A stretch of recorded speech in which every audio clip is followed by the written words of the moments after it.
tratar de mantener y actualizar un poco la información que sale día a día de este tema que es tan complejo. Entonces, adelante, Mario. Buenas tardes a todos. Profe, muy buenas tardes. Muchas gracias por la presentación. Reitero, mi nombre es Mario Andrés Reyes, soy residente de cuidado intensivo de la Universidad Nacional y el tema que vamos a abordar hoy son los trastornos adrenales del paciente crítico. El orden que vamos a llevar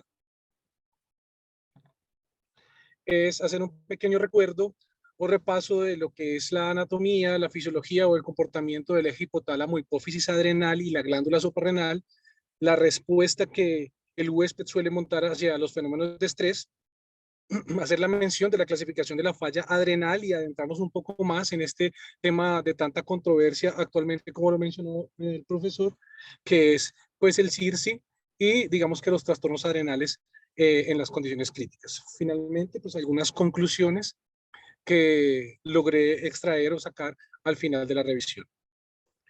Entonces, recordaremos que la glándula suprarrenal está localizada en los polos superiores de los riñones con una configuración cónica, unas dimensiones que no pasan 1 por 3 centímetros y un peso que suele estimarse más o menos de 4 gramos.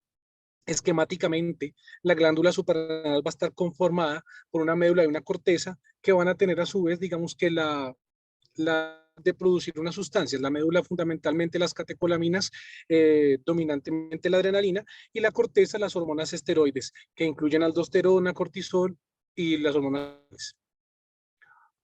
Para hacer un poquitico más, digamos que el abordaje ya puntualmente, la glándula suprarrenal va a estar derivada del mesodermo embriológicamente, y la corteza y la médula va a venir, digamos que de la migración de las neuronas de la cresta neural que se da durante el proceso de desarrollo. Esta corteza va a estar conformada por 3 zonas que son de afuera hacia adentro, la zona glomerular, que recibe su nombre por la similitud histológica que tiene con el glomérulo renal y que es la encargada de producir la aldosterona. La zona fascicular o fasciculata, que digamos que su disposición es en fascículos y de ahí viene su nombre y es la encargada de llevar a cabo la síntesis de las hormonas sexuales y del cortisol. Y a nivel de la médula, pues como lo mencionamos, las catecolaminas. Esta diapositiva, digamos que se trae simplemente para mencionar que a nivel medular la producción de la adrenalina y de la noradrenalina en menor medida están sujetas a la disponibilidad de un aminoácido que es la tirosina. Estas son las 4 reacciones que, digamos, son más importantes en la producción. A nivel medular están las células cromafines que reciben su nombre porque tienen una gran avidez por las tinciones de sales de cromo y que se derivan de la migración celular de la cresta neural.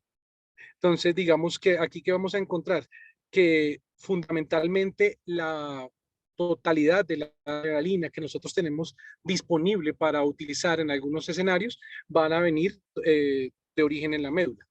La noradrenalina que puede encontrarse en algunos tejidos periféricos, digamos, no corresponde a una producción como tal local, sino como a ese viaje o a ese transporte que se da dependiendo del grado de inervación simpática que cada uno de estos tejidos tenga.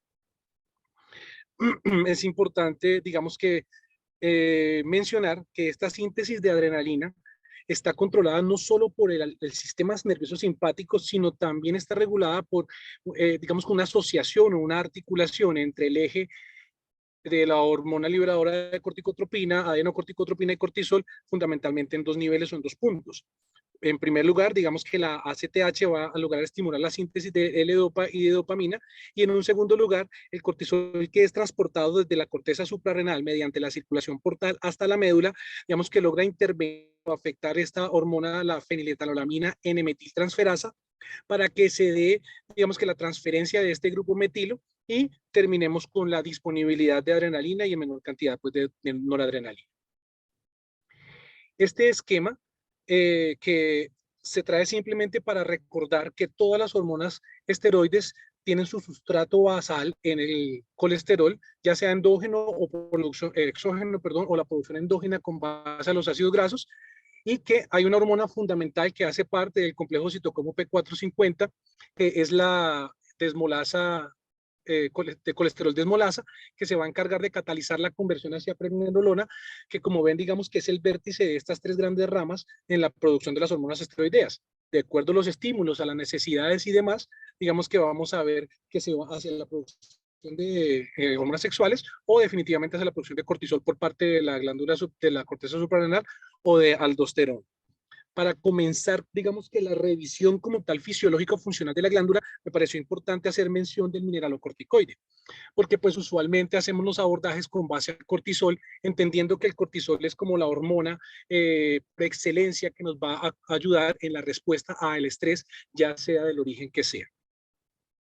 Entonces,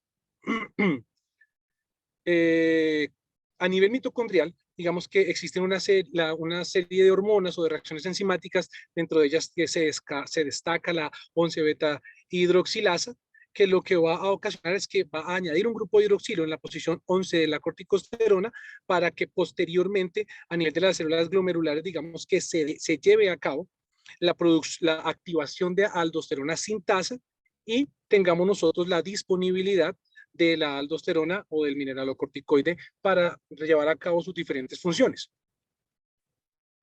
Entonces, fundamentalmente la aldosterona es la encargada de determinar el volumen extracelular y lo hace a través de controlar a nivel renal qué tanta cantidad se excreta o se reabsorbe del sodio del filtrado glomerular. Partiendo de la base de que el sodio es la principal partícula o el principal ion osmóticamente activo del espacio extracelular, entonces este sodio va a determinar el volumen de líquido extracelular y es un determinante fundamental de la presión arterial. Esto explica el por qué la aldosterona tiene una función esencial en el mantenimiento de la presión arterial. De ahí, digamos que salió mi decisión de incluirla dentro de la revisión, porque creo que en la gran mayoría de los casos, digamos que la hacemos a un lado y ella está estrictamente relacionada o estrechamente relacionada con este comportamiento hemodinámico que eventualmente los niños van a tener o los pacientes van a tener que enfrentarse en las situaciones críticas. Se mencionará entonces que esta síntesis secreción de aldosterona va a estar modulada por tres grandes secretagogos que son la angiotensina 2, los niveles de potasio y la adenocorticotropina. En este esquema, por facilidad, digamos que visual, van a ver que hay tres colores fundamentalmente, uno verde, uno rosadito y uno ocre. El verde, digamos, va a hacer mención de la vía de la angiotensina. Entonces, ¿qué sucede? A nivel de la membrana plasmática de la célula glomerular, la angiotensina 2 se une a su receptor tipo 1 y mediante la articulación de glucoquinasas y activación de fosfolipasa C y de fatiinositol, se va a generar que haya un aumento de la disponibilidad de calcio intracelular, no solamente a partir de los depósitos intracelulares de calcio, sino también, digamos que con la activación de los canales de calcio voltaje dependiente se va a facilitar el ingreso de calcio del espacio extracelular hacia el espacio intracelular. Este aumento del calcio a nivel intracelular, digamos que lo que va a facilitar es que la pregnenolona pueda catalizar su vía enzimática y aumentar la producción de la hormona esteroide. En este caso, pues particularmente de la aldosterona. Desde el punto de vista del potasio, digamos que este ion a nivel extracelular, digamos, cuando aumenta su concentración, va a ejercer una acción directa sobre la célula glomerular, de forma tal que también se activan unos canales de calcio voltaje dependientes que no van a ocasionar ningún fenómeno diferente al que acabo de describir, que es el aumento de calcio a nivel intracelular, perdón. Y este aumento de calcio pues va a conducir fundamentalmente a que la pregnenolona pueda llevar a cabo su acción y se dé la síntesis de la hormona. De esta misma forma, la ACTH, aunque en muchísimo menor, digamos que efecto o un menor impulso, va a generar básicamente lo mismo. Entonces, solo que la ACTH lo va a hacer a través de la concentración intracelular de AMP cíclico y de la fosfoquinasa A, que logran, digamos que fosforilar algunas proteínas del citosol que terminan ocasionando el mismo aumento del calcio a nivel intracelular para llevar a cabo el fenómeno que describí previamente. Revisado esto previamente, entonces ya podemos comenzar a comprender que sin mineralocorticoides, la concentración de ion potasio, digamos que se va a afectar, en las concentraciones de sodio y de cloro también se van a afectar, y esto va a conllevar a un cambio a la baja o en depresión del volumen del líquido extracelular. Y esto consecuentemente va a terminar en una afectación del gasto cardíaco que si no intervenimos o si no hacemos una reanimación, una modulación adecuada, vamos a terminar en un estado de choque que probablemente nos pueda llevar a un desenlace, digamos que fatal. Eh, a pesar, si bien la aldosterona es la responsable de más del 90% de esta actividad mineralocorticoide, también es importante mencionar y recordar que pues el cortisol también y la corticosterona tienen una actividad mineralocorticoide que en algún momento nos puede beneficiar cuando estemos interviniendo con nuestra terapia esteroide. Sin embargo, la actividad mineralocorticoide de la aldosterona es 3000 veces mayor que la del cortisol, solo que en las proporciones de cantidad el cortisol es 2000 veces más. Entonces, digamos que eso nos podría explicar el por qué nos ayuda, no solamente porque tenga afinidad con el receptor mineralocorticoide, porque finalmente hay una enzima que logra, digamos que, bloquear esta acción. De lo contrario, por cuestiones de cantidad, el cortisol podría terminar desplazando a la aldosterona del receptor. Pero como el cuerpo es muy sabio, entonces este receptor mineralocorticoide es demasiado específico. Su configuración, digamos que solamente se va a adaptar o a acoplar al mineralocorticoide, a la aldosterona, o análogos que sean de una similitud extrema. Eh, digamos que también es importante mencionar que esta aldosterona, la secreción de aldosterona siempre va a depender, digamos que de ese estímulo o de ese impulso o de ese requerimiento en determinados escenarios clínicos. Entonces, es decir, nosotros no tenemos una reserva de aldosterona, al igual que no tenemos una reserva de cortisol para podernos defender, digamos que más rápidamente o poderlo sacar rápidamente en caso tal de un insulto o un estrés. Entonces vamos a depender de la velocidad con la que la glándula logra sintetizar de acuerdo a los sustratos que mencionamos previamente para poder llevar a cabo, digamos que poder tener disponible la cantidad de hormona que necesitemos.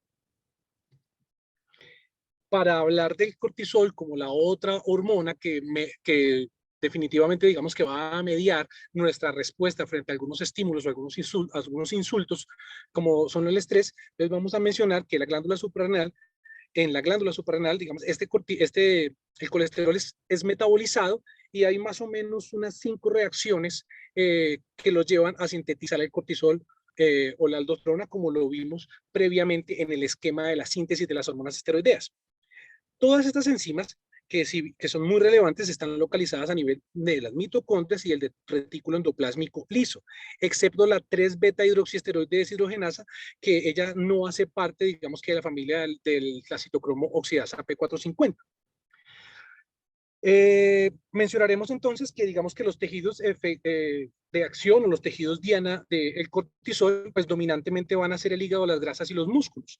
Y dentro de las múltiples o las muchas acciones que se han descrito del cortisol, simplemente quise recalcar las que más frecuentemente vemos en las unidades de cuidado intensivo que se pueden afectar o alterar por la condición crítica de nuestros niños. Entonces el cortisol termina aumentando la glucogénesis y la glucogenólisis, aumentando la proteólisis y lipólisis, estamos con un efecto positivo sobre el gasto cardíaco y la contractilidad, aumentando la sensibilidad de los vasos a las catecolaminas y tiene una estrecha relación con la inmunomodulación, diría yo, más que con la inmunosupresión y con los procesos inflamatorios. Digamos que la mención de los textos es hacia la inmunosupresión y hacia la antiinflamación, pero realmente se ha documentado que el cortisol, digamos que potencia las interleuquinas, por ejemplo, antiinflamatorias y tiende a inhibir las proinflamatorias. Y asimismo, digamos que en cuanto a la inmunomodulación, digamos que ocasiona más o menos lo mismo. O sea, es muy inteligente y cuando está regulado adecuadamente, digamos que nos da la posibilidad de defendernos de una forma correcta frente a ese insulto.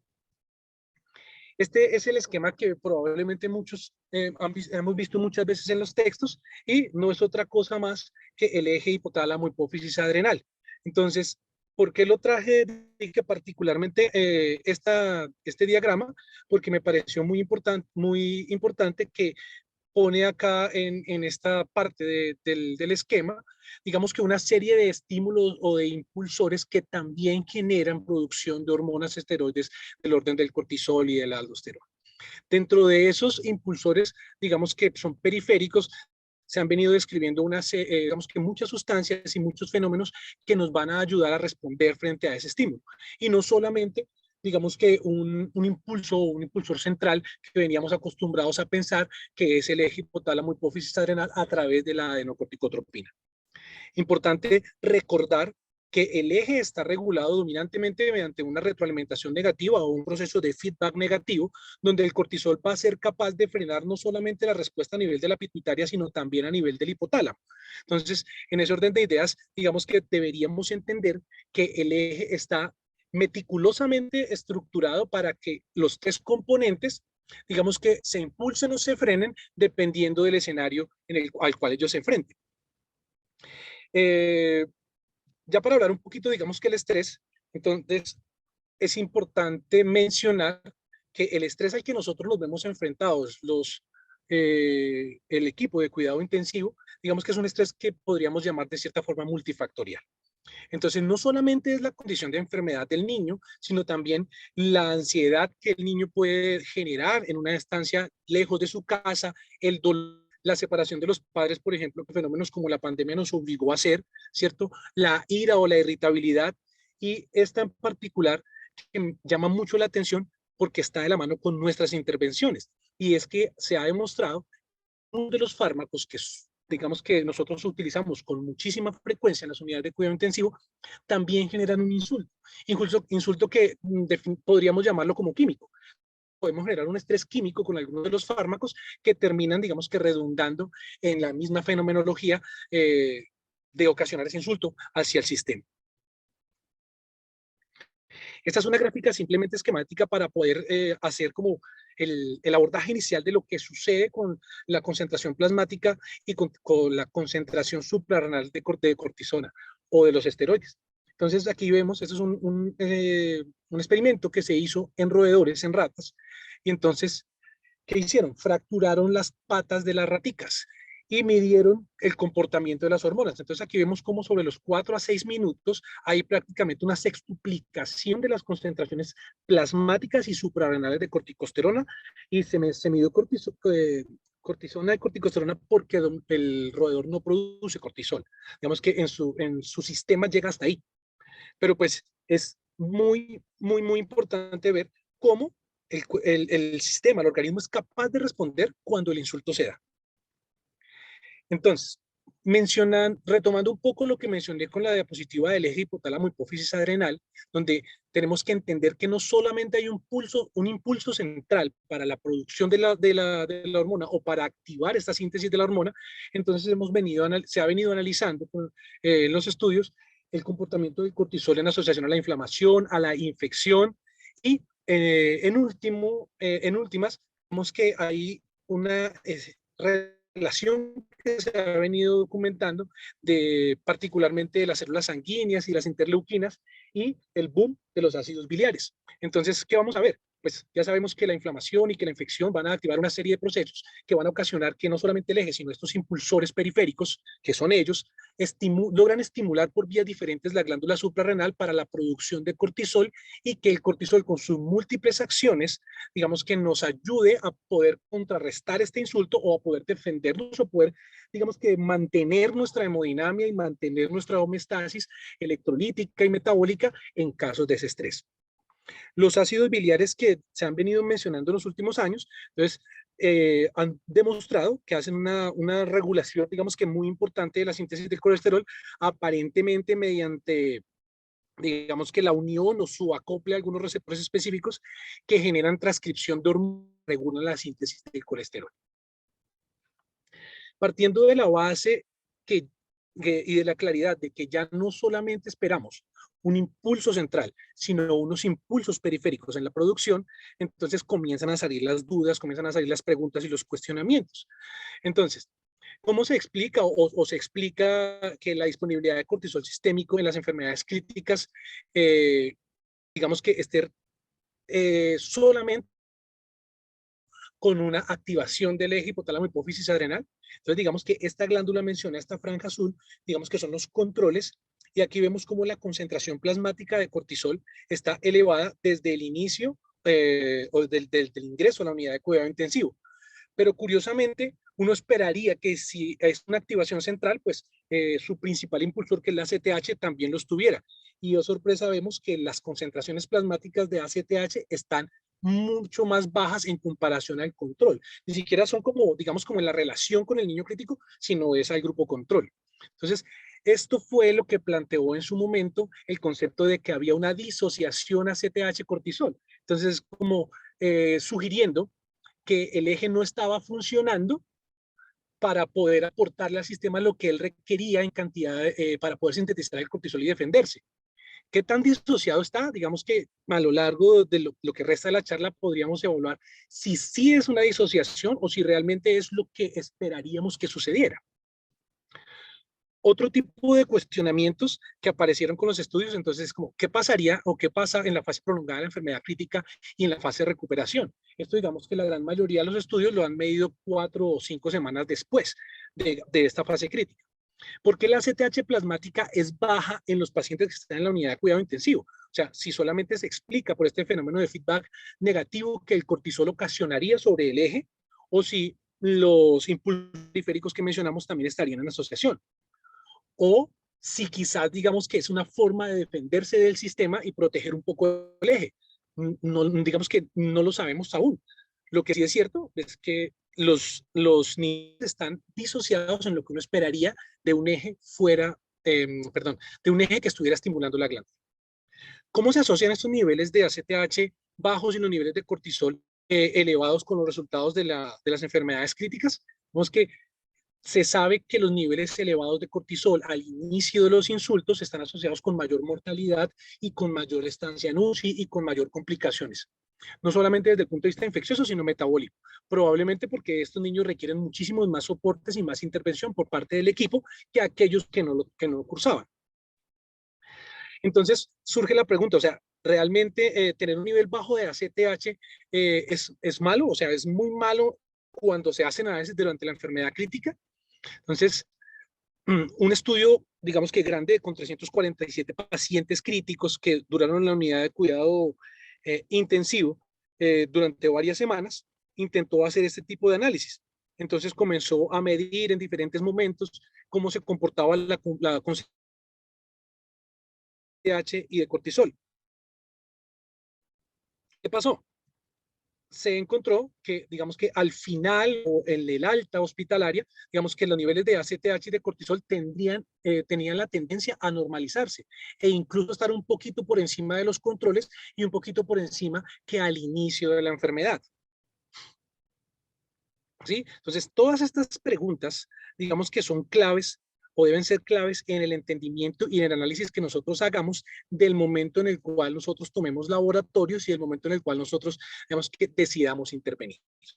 Este es un estudio que buscó la asociación o poder, digamos, generar una relación entre muchos de los fármacos y el comportamiento del eje hipotálamo hipófisis adrenal.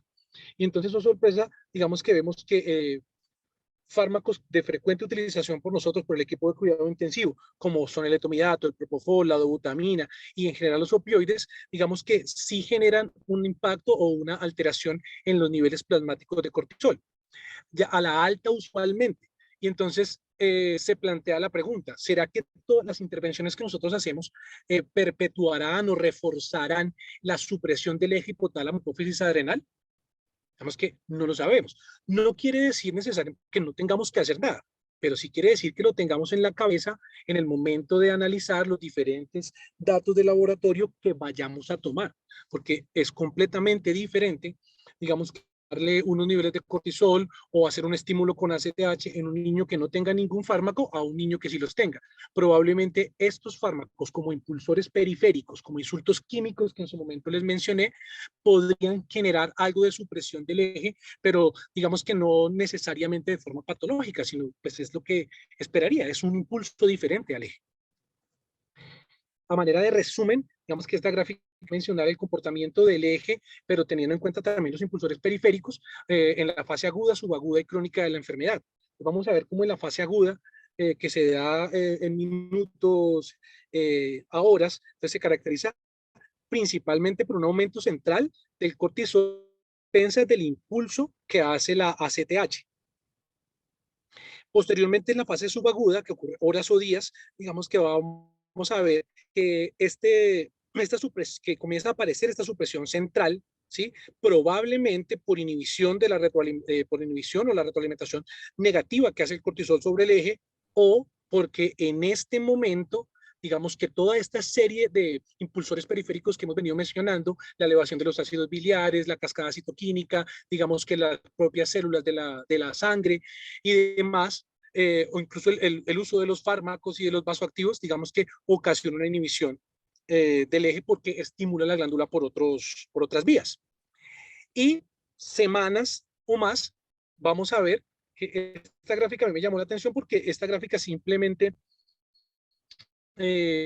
simplemente no, exclusivamente muestra que hay un déficit o un hiposuprarrenalismo central, ¿sí? Entonces ustedes ven cómo la CRH está disminuida, la CTH está disminuida, la producción como tal está disminuida y el cortisol también está disminuido, tanto total como el libre. Entonces, si uno hace el análisis de esta gráfica, aquí lo que dice es que no funciona nada, pero digamos que los estudios, como el que mencionamos anteriormente, muestran que sí hay una recuperación del eje. Entonces, ¿cuál es el llamado? El llamado es a que cuando tengamos un paciente crónicamente hospitalizado en la unidad de cuidado intensivo con insultos múltiples o insultos recurrentes o insultos, digamos que intermitentes, pues sería importante ver o tamizar, despistar, hacer el despistaje de cómo quedó ese eje.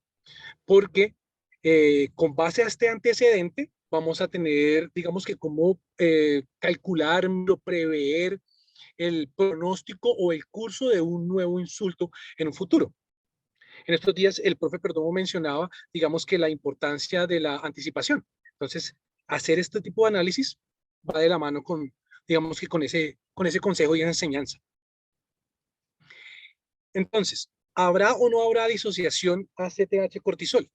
La verdad, digamos que en lo que yo pude leer y revisar, aún me queda la duda si realmente hay una disociación, ¿sí? Porque desde el punto de vista fisiológico, digamos que se ha documentado que exponerse a estrés de forma intermitente y prolongada ocasiona una hipertrofia, hiperplasia de la glándula suprarrenal que le da como una capacidad de responder de una forma mejor, es decir, vamos a obtener una respuesta máxima mejorada de la ACTH sin que se afecte necesariamente la sensibilidad de la suprarrenal, ¿sí?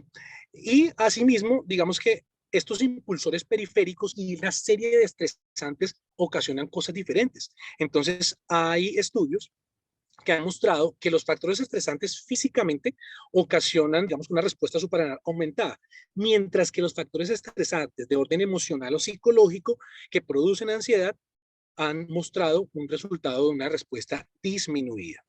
Entonces, particularmente pienso que digamos que lo que debemos hacer es tratar de articular absolutamente todos los datos clínicos y paraclínicos que en su momento tengamos para poder saber si realmente estamos frente a esta disociación o simplemente a una desorganización del eje hipotálamo hipófisis adrenal, pero por el efecto o por la acción o la intervención de estos otros impulsores.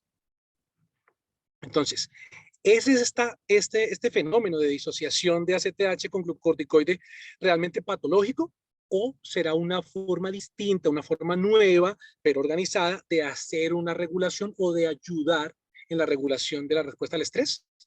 Entonces, ahí va una pregunta que va surgiendo de la revisión. En cuanto a la mención de los diagnósticos de falla adrenal y CIRSI, pues digamos que esquemáticamente, como la gran mayoría de los diagnósticos, pues la insuficiencia adrenal absoluta, que es una condición, digamos que muy rara, que no es tan frecuente, pues se va a clasificar en primaria, secundaria o terciaria, dependiendo de donde encontremos el daño. Entonces, la primaria, pues, básicamente un daño intrínseco de la glándula, entonces mencionaremos la hiperplasia suprarrenal, congénita, la adrenalitis y los déficits de algunas hormonas directamente de la glándula.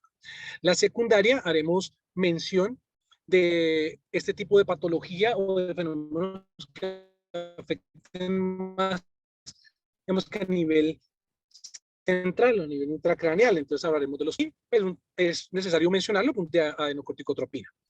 Y las terciarias que toman una gran importancia en nosotros y en, digamos que en los escenarios, porque están asociadas, digamos que al uso crónico o al uso prolongado de esteroides.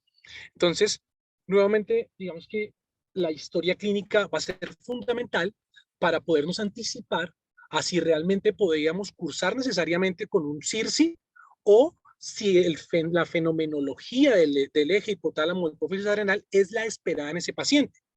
Se me ocurre simplemente que si es un niño con lupus o un niño con una enfermedad reumatológica que ha recibido esteroide crónicamente, es probable que ese eje ya esté desorganizado, pero no sea por este insulto.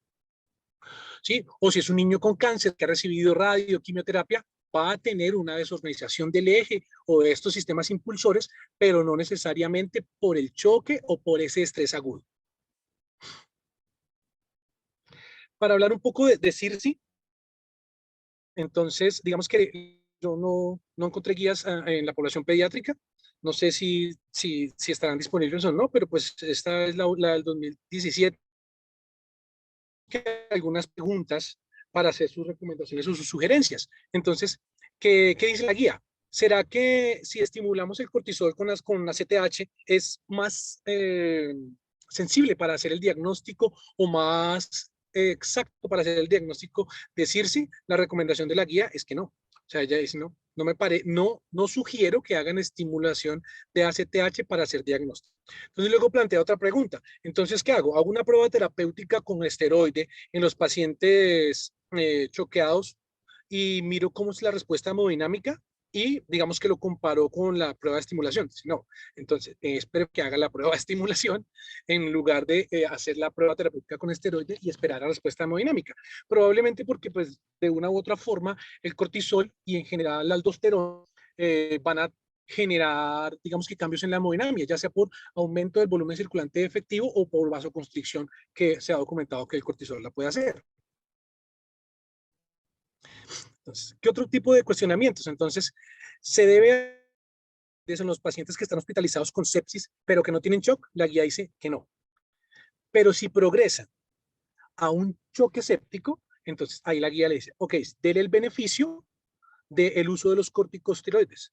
No necesariamente porque esté cursando con CIRSI y vertical, lo vamos a revisar un poquito, sino porque estos esteroides pueden ayudar a que el sistema se defienda mejor de este insulto o de este estrés. Se han planteado, digamos que algoritmos diagnósticos, porque la dificultad para hacer el diagnóstico de CIRSI, digamos que es notoria. La clínica de CIRSI es una clínica que es muy semejante a lo que sucede en la disfunción orgánica múltiple. Entonces, este algoritmo diagnóstico, digamos que menciona, tome un cortisol al azar, si el cortisol es alto, entonces tenga en cuenta que ese cortisol alto, según las estadísticas, ha mostrado que hay un mayor riesgo de mortalidad.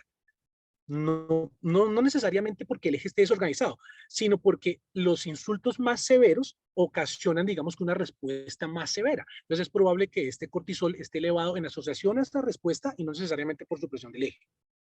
Luego le dice, si definitivamente el cortisol es muy bajo, piense que tiene CIRSI y arranque una dosis de estrés de hidrocortisona o de esteroide y sosténgala por 5 a 14 días.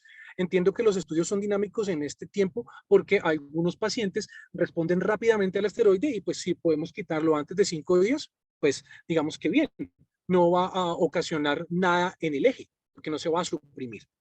¿Sí? Si por el contrario los niveles de cortisol, digamos que están en un rango bajo o permitido, entonces dice, haga un estímulo con ACTH. Si este estímulo con ACTH ocasiona un delta de más de 9 picogramos por decilitro del cortisol, piense que está en un CIRSI, es decir, piense que no está respondiendo, que el eje no está funcionando. Y si no, pues es normal.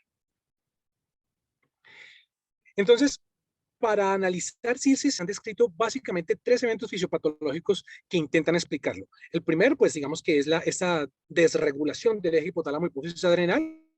Tengo en mi cabeza como más la concepción de que está desorganizado, ¿sí? O que está adaptado a ese momento clínico que el niño está enfrentando o que el paciente está enfrentando.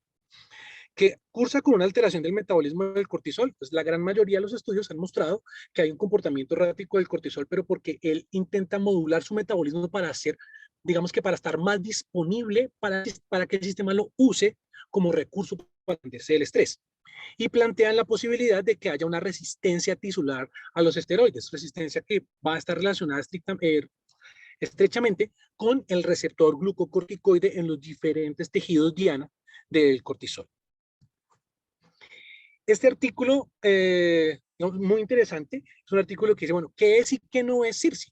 Entonces es un artículo que plantea responder estas dos preguntas. ¿Cómo se reconoce y cómo se diagnostica en los pacientes críticos? ¿Y cómo se puede tratar? Entonces, lo interesante del artículo es que utilizó 3 casos clínicos, digamos que de expresar o demostrar las situaciones, unas situaciones muy frecuentes en el cuidado intensivo para ver qué tanto podemos cometer el error o caer, digamos que en la mala interpretación. Entonces, el primer caso es una paciente de 50 años que tenía una historia de un carcinoma de células renales en el polo superior que se llevó a nefrectomía. Y esta señora hace un choque y llega pues y no responde al manejo convencional con fluidos y con vasopresores.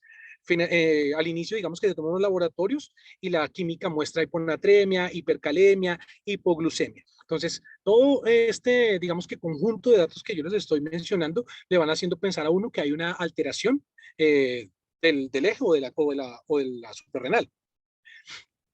Y pues, más aún que no responde, digamos que a las medidas iniciales, como son volumen, vasopresor y el soporte ventilatorio. Posteriormente, digamos que el artículo dice, el médico hace el interrogatorio y documenta que 3 meses atrás la señora venía quejándose de alergia, fatiga, falta de apetito, pérdida de peso y aparecen, digamos que una hiperpigmentación en algunas zonas como codos, pliegues de contacto, en la zona perioral. Entonces, ya ahí de entrada, entonces la gente sí comienza a pensar, ok, una clínica de una alteración a nivel de la suprarrenal. ¿Qué pasó? Le dan un bolo intravenoso de 100 miligramos de hidrocortisona, seguidos por una dosis de estrés de 50 miligramos cada 6 horas por 24 horas y logran revertir el. En el caso 2 es el caso de un paciente de 55 años con una clínica respiratoria. Es una neumonía adquirida en la comunidad, complicada, que lo lleva a la unidad de cuidado intensivo, ¿sí? Y a soporte vasopresor en cantidades moderadas y altas. Se hace una prueba de estimulación con ACTH, y digamos que se documenta que hay un aumento del cortisol de 19 picogramos a 24 picogramos a los 60 minutos de la medición y se instaura nuevamente una terapia con corticoide, con hidrocortisona por vía intravenosa, que dura más o menos 72 horas y logramos revertir el choque. Y un tercer caso de un paciente de 67 años que lleva una estancia prolongada en la unidad de cuidado intensivo con múltiples intervenciones de laparotomías y con una clínica pues clásica de fallo suprarrenal, con hiperbilirrubinemia, con alteración de los ácidos biliares y un colesterol en plasma que se midió desde el día 7 y el día 14 y se mantenía en 28-22 picogramos por decilitro, digamos que en un nivel pues normal, esperado, ni era alto ni era bajo. Y asimismo se midieron, digamos que las proteínas transportadoras, la albúmina, la globulina, transportadora de cortisol, y todas se mantuvieron bajas. Se hizo la medición plasmática de ACTH y estaba en los rangos de limítrofes, baja y normal, con 25 picogramos por mililitro. Se realizó la prueba de estimulación con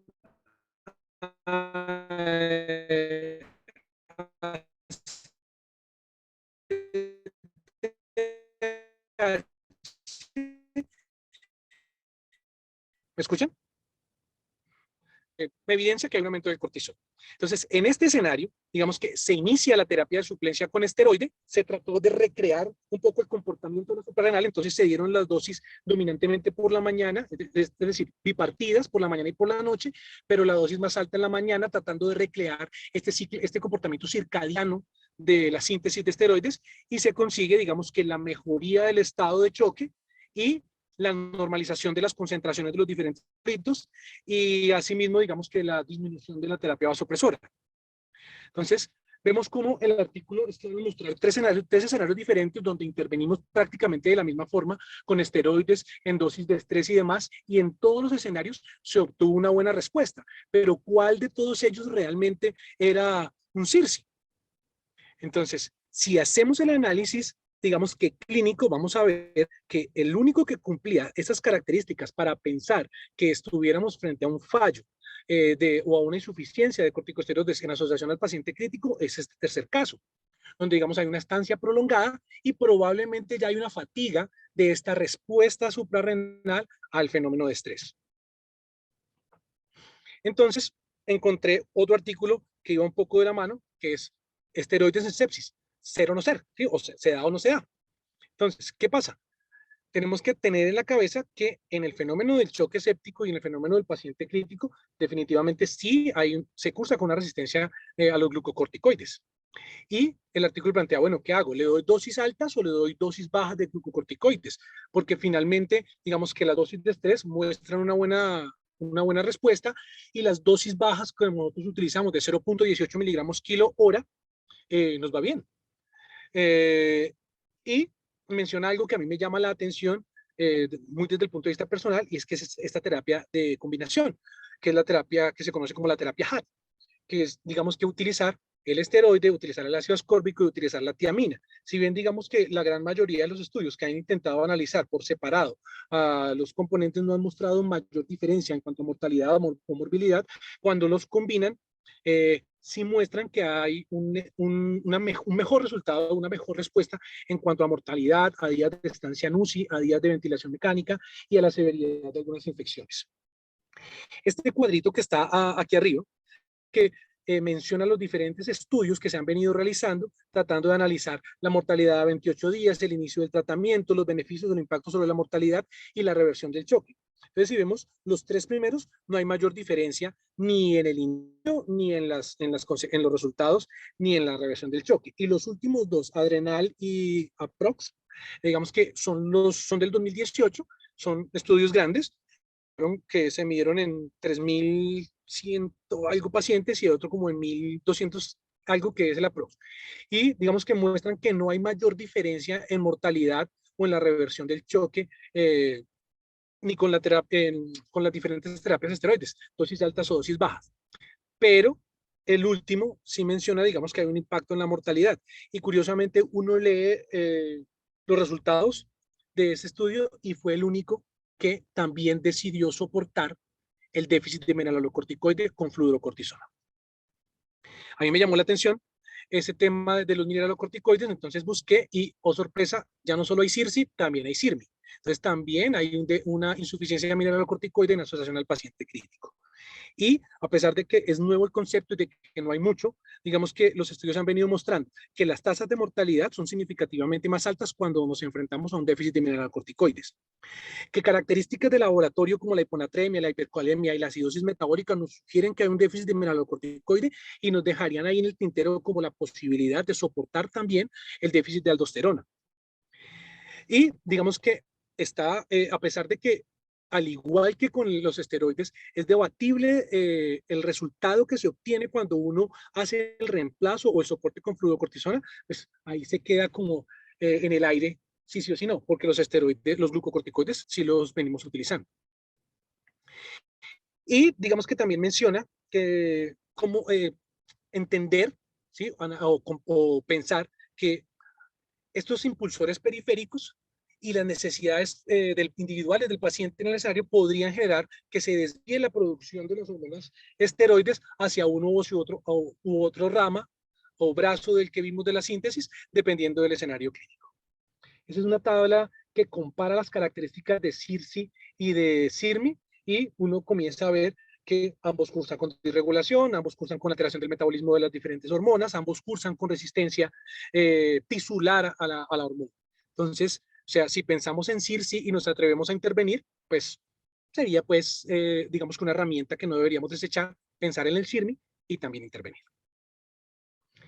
Ya como conclusiones que yo pude traer, digamos que son más preguntas que afirmaciones, porque pues realmente es difícil el abordaje de ese tipo de situaciones.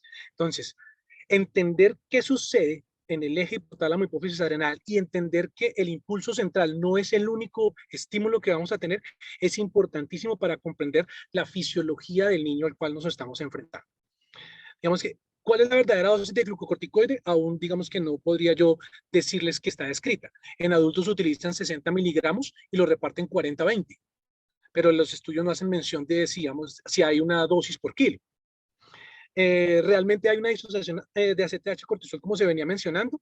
A mi modo de entender la revisión, pensaría que no. Pensaría que es, digamos, la adaptación que hace el sistema para defenderse de ese fenómeno de estrés.